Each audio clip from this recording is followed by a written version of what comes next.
दोस्तों, welcome back to our YouTube channel. तो आज का ये वैकेंसी झारखंड का हजारीबाग जिला का ही है। ठीक है, बट ऑल ओवर झारखंड कहीं से भी हो आप अप्लाई कर सकते हो।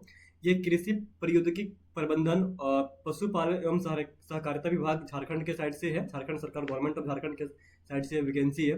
ठीक है, ये स्टार्टिंग में कॉन्ट्रेक्चुअल बेसिस पे होने वाला है, बट मैं फिर बता रहा हूँ कि कॉन्ट्रेक्चुअल बेसिस सुन के आप भाग मत जाइएगा या फिर इस फॉर्म को अप्लाई करना भूल मत जाइएगा, क्योंकि ये कुछ दिन में परमानेंट हो जाएगा। ठीक है, मैं ऐसा क्यों बोल रहा हूँ, अगर आप इस वीडियो को पूरा लास्ट तक देखिएगा तो आपको हर एक चीज मालूम चल जाएगा, क्योंकि एवरीथिंग सब कुछ इस वीडियो का पीडीएफ में जो है, पीडीएफ में सब कुछ मेंशन किया हुआ है। ठीक है, चलिए स्टार्ट करते हैं। यहाँ पे आप देख सकते हो कि बीटीएम का पोस्ट है पहला। ठीक है, बीटीएम का पोस्ट मतलब प्रखंड तकनीकी प्रबंधक का पोस्ट होने वाला है। इसके लिए जो क्वालिफिकेशन मांगा है यहाँ पे आप देख सकते हो, आपके पास पोस्ट ग्रेजुएट होना चाहिए एग्रीकल्चर में, या तो फिर अलाइड सेक्टर में होना चाहिए। ठीक है, और कंप्यूटर स्किल होना चाहिए।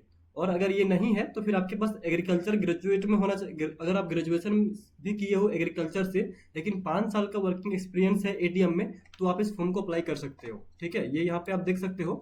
ठीक है, उसके बाद एक्सपीरियंस भी मांगा गया है। एक्सपीरियंस मांगा गया है, इसका मतलब कि नंबर ऑफ कंपटीशन है वो इसमें कम हो जाएगा। ठीक है, तो मिनिमम 2 ईयर का एक्सपीरियंस चाहिए एग्रीकल्चर फील्ड में। ठीक है, और ये कॉन्ट्रेक्चुअल बेसिस पे लिखा है, बट आगे ये परमानेंट होगा। ठीक है, स्टार्टिंग में आपका ये वैकेंसी 1 ईयर का होने वाला है। ठीक है, मतलब 1 ईयर का आपका जॉब पीरियड होने वाला है, और इसमें आपको जो सैलरी है वो 30,000 पर मंथ दिया जाएगा। ठीक है ना, 30,000 पर मंथ। ठीक है ना, यहाँ पे आप देखिएगा 30,000 पर मंथ है। और अगर 1 साल के बाद ये बढ़ाया जाएगा तो फिर आप देख सकते हो कि 5% का इंक्रीमेंट होगा। ठीक है, हर एक ईयर 5% का इंक्रीमेंट आपका सैलरी में देखने को मिलेगा। ठीक है, फिर नेक्स्ट जो पोस्ट है वो एटीएम के लिए है, सहायक तकनीकी प्रबंधक जिसको बोलते हैं। ठीक है, इसमें आपके पास ग्रेजुएट होना चाहिए, या तो पोस्ट ग्रेजुएट एग्रीकल्चर में है या फिर अलाइड सेक्टर में है, तब भी अप्लाई कर सकते हो। इसमें जो ईयर ऑफ एक्सपीरियंस है वो कम चाहिए, minimum 1 year of experience in the related agriculture department. ठीक है, ये भी आपका 1 ईयर के लिए जॉब होगा, कॉन्ट्रेक्चुअल बेसिस पे होगा। यहाँ पे आपको 25,000 पर मंथ मिलेगा। और अगर आपका 1 साल के बाद आपका सैलरी, अगर आपका जॉब पीरियड बढ़ाया जाता है, ठीक है, तो फिर आपको 5% का इंक्रीमेंट दिया जाएगा। ठीक है, एवरी ईयर। ठीक है, यहाँ पे आप देखिएगा वैकेंसी के बारे में यहाँ पे दिया हुआ है। पहला बीटीएम का जो पोस्ट है उसके लिए जनरल में 1 वैकेंसी है, ईडब्ल्यूएस में 1 है, एसटी में नहीं है, एसी में 2 है, और बीसी 1 में 1 है, ओबीसी बीसी 2 में 1 है। टोटल 8 वैकेंसी है बीटीएम के लिए। और एटीएम के लिए आप देख सकते हो कैटेगरी वाइज यहाँ पे है, 11 वैकेंसी है जनरल में, 3 है ईडब्ल्यूएस में, 1 है एसटी में, 8 है एससी में, बीसी में 1 में 2, बीसी 2 में 2। टोटल 27 वैकेंसी है। ठीक है, तो ये काफी अच्छा वैकेंसी है। ठीक है, यहाँ पे आप देखिएगा कि इसमें कुछ इंपॉर्टेंट शर्तें दिया हुआ है।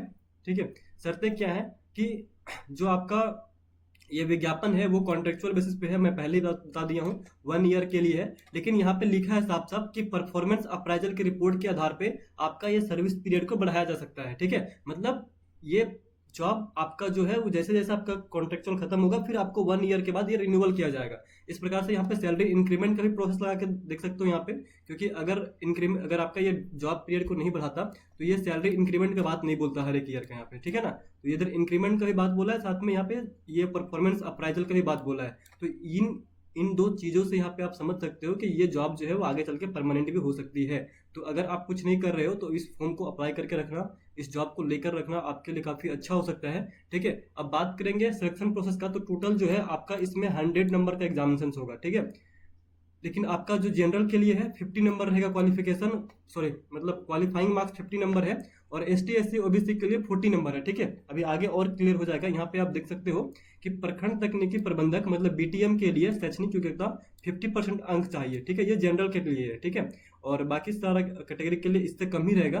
ठीक है, अगर आपके पास बीएससी एग्रीकल्चर है या फिर अलाइड सेक्टर में, तो वहां से आपको 30 मार्क्स मिलेगा। एमएससी किए हो, ठीक है, तो 10 मार्क्स मिलेगा।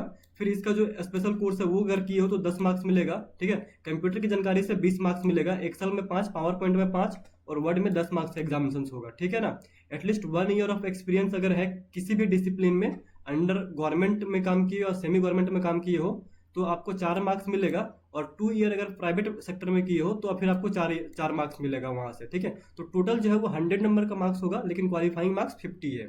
समझ गए होंगे। ठीक है, उसके बाद यहाँ पे आप देख सकते हो नेक्स्ट, फिर ये एटीएम वैकेंसी के लिए जो शैक्षणिक योग्यता है वो 60 अंक रखा गया है। ठीक है, लेकिन यहाँ पे इंटरमीडिएट में आपको 10 मार्क्स मिलेगा, बीएससी एग्रीकल्चर सबको 35 मार्क्स मिलेगा, एमएससी एग्रीकल्चर अलाइड किए हो तो 10-15 मार्क्स मिलेगा। ठीक है, तो कंप्यूटर से आपको 30 मार्क्स मिलेगा, ठीक है। और फिर आपके पास एक्सपीरियंस है तो उसके बेसिस पे आपको मार्क्स मिलेगा, ठीक है। यहाँ पे आप देख सकते हो, ये पैराग्राफ को आप पढ़ सकते हो, ठीक है। तो टोटल ये 60 मार्क्स से जनरल का क्वालिफाइंग होने वाला है, ठीक है। आगे ये कैटेगरी वाइज दिखाया है कि कितना क्वालिफाइंग मार्क्स होगा हर एक कैटेगरी का, ठीक है। तो ये था बेसिक जानकारी यहाँ पे। उसके बाद यहाँ पे आप देख सकते हो कि आपके पास जो डिग्री होना चाहिए वो बीटीएम के लिए या फिर एटीएम के लिए जो Indian council of agriculture research है, आईसीएआर से आपका इंस्टीट्यूट मान्यता प्राप्त होना चाहिए, ठीक है। अगर आप ऐसा इंस्टीट्यूट से किए हो तो आप इस फॉर्म को अप्लाई कर सकते हो। नेक्स्ट यहाँ पे आप देख सकते हो कि टोटल नंबर जो है वो 100 मार्क्स का होगा, ठीक है। कट ऑफ मार्क्स जो जनरल के लिए वो 50% रखा गया है, और जो मतलब अदर कैटेगरी के लिए 40 मार्क्स रखा गया है, ठीक है ना। ये आप देख सकते हो, ठीक है। और कहाँ कहाँ से आपको कितना नंबर मिलेगा वो भी मैं आपको बता दिया इस वीडियो में, ठीक है। उसके बाद यहाँ पे आप देख सकते हो और भी कुछ इंपॉर्टेंट बातें यहाँ पे। इस पैराग्राफ को आप सारे पैराग्राफ को पढ़ सकते हो, ठीक है। हाँ, आपको फॉर्म कैसे अप्लाई करना है, देखो फॉर्म का शुल्क जो है वो 500 रुपये होने वाला है, और डीडी बना के आपको जो है इस फॉर्म को अप्लाई करना पड़ेगा। ये वाला पैराग्राफ इंपॉर्टेंट है, ठीक है। आवेदन शुल्क प्रत्येक अभ्यर्थी एवं प्रत्येक पद के लिए 500 रुपया रखा गया है, ठीक है। इसमें आप राष्ट्रीयकृत बैंक का डिमांड ड्राफ्ट परियोजना के निर्देशक आत्मा हजारीबाग परियोजना, ठीक है, निर्देशक एटीएम हजारीबाग के नाम से पेबल एट हजारीबाग होगा, ठीक है। मतलब ये एड्रेस पे, ठीक है, इस बैंक से आपको ड्राफ्ट बनाना है और इस एड्रेस पे मतलब पेमेंट करना है, ठीक है ना। तो ये यहाँ पे आप देख सकते हो, ठीक है। इसका जो ऑफिशियल वेबसाइट है, रिजल्ट वगैरह सारा इसमें देखने को मिलेगा, ठीक है। ये हजारीबाग का जो ऑफिशियल वेबसाइट है उसमें मिलेगा।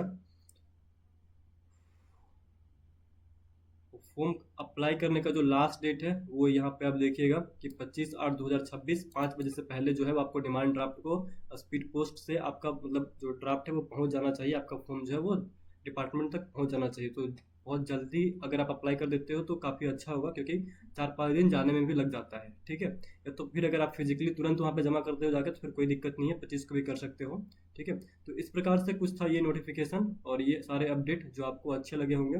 अगर वीडियो अच्छा लगा हो तो वीडियो को लाइक कर लीजिए, चैनल को सब्सक्राइब कर लीजिए, ताकि हर तरह का अपडेट जो झारखंड से होगा वो मैं आपके तक पहुंचाने का प्रयास करूंगा। मिलते हैं नेक्स्ट वीडियो में उस नई अपडेट के साथ।